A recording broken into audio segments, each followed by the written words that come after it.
Hello po sa inyong lahat, it's me, Shek, at hello sa mga kasyekahan ko dyan. Welcome back to our channel. Ayan, so nagbabalik po tayo with a brand new topic.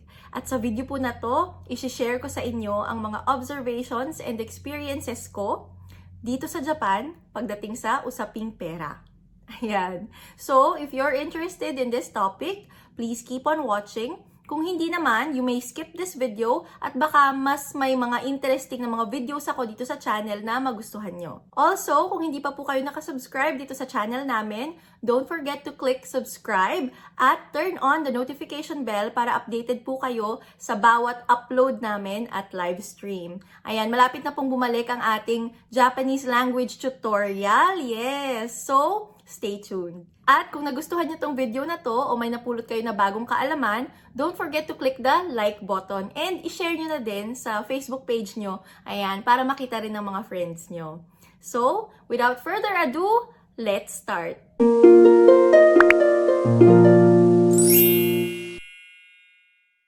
First of all, hindi ko po ginagawa ang video na to para pasamain ang asawa ko, ang pamilya ko o sino man, o ang Japanese culture. Marami pong pagkakaiba ang Filipino culture at Japanese culture. May mga positive, may mga negative naman. Depende po yan sa kung paano natin iintindihin. Ang purpose po ng video na to ay para maging bukas ang isip natin at magkaroon ng kaunting karagdagang kaalaman tungkol sa Japan at sa Japanese culture. Pero syempre, hindi naman po lahat ng isi-share ko dito ay absolutely true para sa lahat.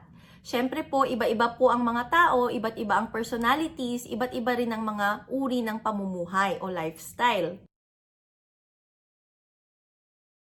So, eto na nga ang mga bagay-bagay na napansin ko based on my observations and experiences na kung saan maaari nating masabi na kuripot o matipid ang mga Japanese. Number 1, hindi po sila bibili ng bago hanggat hindi pa sira o napapakinabangan pa ang isang gamit. Napansin ko yan sa mga estudyante namin sa school. May mga bata na kahit na butas na yung sapatos nila, yung indoor shoes nila, yung sapatos na ginagamit nila sa loob ng school, kahit na sira na, butas na, sobrang pangit na ng itsura, ginagamit pa din nila. Hindi sila basta-bastang bibili agad ng bago hanggat kaya pang maisuot. Ganon din yung asawa ko actually, na kahit na yung rubber shoes niya may butas na o sobrang pangit na, ginagamit niya pa din. Para sa kanya, hindi niya pa itatapon kasi napapakinabangan niya pa naman. Ganon din yung napansin ko sa mga biyenan ko.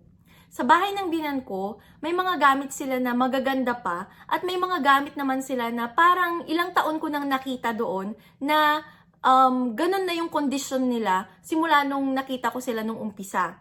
Kung sa akin, pwede ko na sanang itapon yung gamit na yun at palitan na ng bago, pero para sa biyenan ko, nagagamit pa naman niya kaya okay lang daw. So may ganon silang mentality na kapag may silbi pa naman ng isang bagay, hindi nila basta-bastang itinatapon. So kahit na pangit na yung itsura, basta nasiserve pa din ng bagay na yun yung purpose niya, okay lang na itabi at patuloy na gamitin. Sa Japanese, may salitang gaman. O ang ibig sabihin ay tiis lang. Pinagtsatsagaan lang nila yung isang bagay hanggat meron pang silbi yun sa kanila. Number 2, ang mga Japanese guys po, hindi pala regalo. Hindi sila masyadong gumagastos para sa mga nililigawan nila. Kaya huwag kayong mag-e-expect ng mga bulaklak, teddy bears, chocolates mula sa isang Japanese guy na nanliligaw sa inyo. Kasi dito sa Japan, it's not common. Hindi po karaniwan na ang lalaki nagpapadala ng bulaklak, nagpapadala ng regalo, ng chocolates, ganyan. Number 3, hindi po sila nanlilibre. Dito po sa Japan, kapag lumalabas, kumakain sa labas or nagkakape sa labas kasama ang kamag-anak, kaibigan, kaklase o kapatid, KKB po, lalo na kung may mga trabaho naman pare-parehas. So, kanya-kanyang bayad. Dito po kapag nagkayayaan na, for example, kakain sa labas, magkikita-kita sa restaurant, ganyan, kung ano yung in-order mo, yun yung babayaran mo. So, kung ano yung kinain mo, yun yung amount na babayaran mo. Dito po, common sa Japan na kapag nasa counter na at magbabayad na kayo ng bill, sasabihin mo na lang na ito yung kinain ko, tapos yun lang yung ipapunch nung cashier. O kaya naman, bago kayo magbayad, pag nandun na kayo sa may counter, tatanungin kayo ng cashier kung betsu-betsu o ibig sabihin kanya-kanya o lahat yun ay babayaran ng isang buo. So, ganun po dito. Hindi po yun nakakahiya na mag-KKB at mas nakakahiya pong mag-expect na ililibre dahil hindi po yun common. So, let's say niyaya ka ng kaibigan mo na kumain kayo sa labas, kailangan din na magdala ka rin ng sarili mong pera dahil hindi automatic na porket niyaya ka ay ililibre ka. Pwede kayong nakapila sa may cashier, isa-isa kayong magsasabi ng kung ano yung in-order nyo at isa-isa kayong magbabayad o kaya naman maghati-hati na kayo doon pa lang sa may table. Hati-hatiin nyo na yung bill nyo para isang bayad na lang doon sa cashier. Kahit nga po yung asawa ko nagulat nung umuwi kami sa Pilipinas at nanlibre ako ng mga kaibigan, ng mga kamag-anak ko, ako lahat halos yung nagbabayad tuwing lumalabas kami. Sabi niya kasi, sa Japan daw, hindi daw common yon. Sa akin naman, ang paliwanag ko sa kanya, ako kasi yung nagyaya na magkita-kita, tapos ako yung nagyaya na kumain. Kaya ako yung magbabayad. Parang expected na ako yung manlilibre, kumbaga, sa kanila. And sa Japan, sabi niya, kahit na nagkaayayaan, kanya-kanya pa rin ng bayad. So kahit na sarili kong pera yung ginamit ko para manlibre, unfortunately, hindi sana yung asawa ko sa ganoong kultura, kaya nasabihan siya ng kuripot. So, I had to explain to some people na hindi naman talaga kuripot yung asawa ko, kung hindi lang siya sanay sa ganoong kultura sa Pilipinas na nanlilibre, namimigay ng pera, ganon. So, culture differences lang talaga. Number 4, hindi automatic na ililibre ng lalaki ang babae kapag nagde-date sila. So, dito po sa Japan, syempre, depende pa rin sa lalaki yan, pero karaniwan po, depende sa pag-uusap, hindi po expected na lalaki agad ang magbabayad ng lahat ng magagastos sa date. Ayan po. So, hindi katulad sa Pilipinas na parang yung lalaki kapag nanlibre, it's a sign of being a gentleman. Dito po sa Japan, walang ganun. Ayan, so wag po kayo mag-e-expect kung for example, nililigawan kayo ng isang Japanese guy, ganun, na sila ang magbabayad ng lahat-lahat ng gagastusin nyo. Ayan, so depende po sa kung ano yung magiging usapan nyo, ganyan. Or syempre, kung yung lalaki yung nag-offer na sasagutin niya lahat, then, of course, that's okay. That's nice. Ayan. Number 5. Dito po sa Japan, hindi po common yung magpapapasok ka ng kaibigan o kapitbahay sa loob ng bahay mo para makikain. Usually po, yung mga kapitbahay, kung makikipag-usap man sila dun sa kapitbahay nila, dun lang sila sa may labas, sa may kalsada, ganyan, mag-uusap. Hindi po sila tumutuloy sa loob ng bahay. O kaya naman, yung mga magkakaibigan, usually pag magkikita sila, magsiset sila ng isang place kung saan magkikita-kita sila and dun sila mag-uusap. Tulad ng sa cafe o kaya restaurant, ganun po.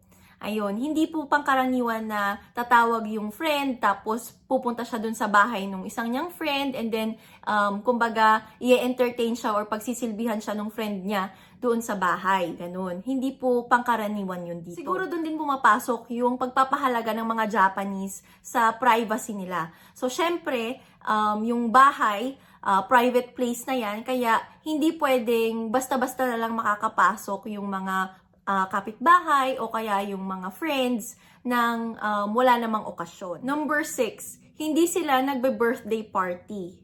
So dito po sa Japan, hindi po common yung magpapaparty ka para sa mga classmates, kaibigan, kapitbahay, ganun. Hindi po yun common dito. Hindi rin po common na magdadala ka ng pagkain sa school ng anak mo dahil birthday o kaya magdadala ka ng mga goods, ganun. Hindi po ganun dito. Usually, yung birthday celebration po ay among the family members lang. Naranasan kong magpa-birthday party dito sa bahay namin nung first birthday ni Seika-chan. So, inimbita ko yung mga friends namin at saka mga katrabaho. And ang sabi ng asawa ko, first time niya daw yun na nagpapunta ng ganun kadaming tao sa bahay.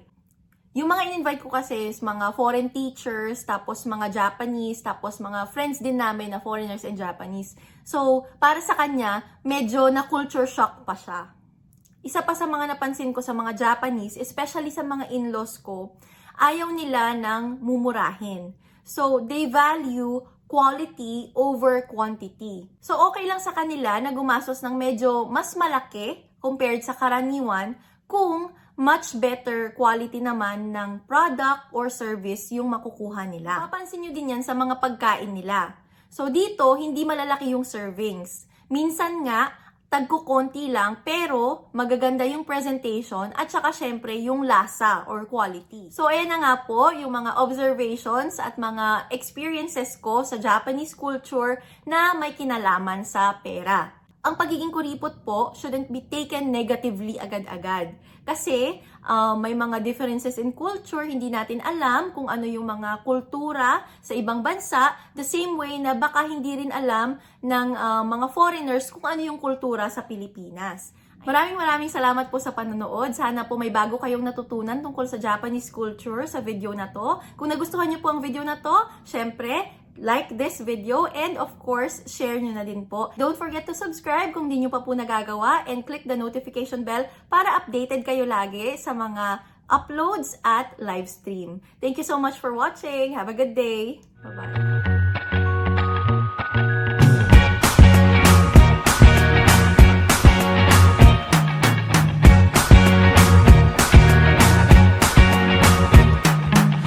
Forget the day we met. Your eyes so blue, me pressing through. I can't forget.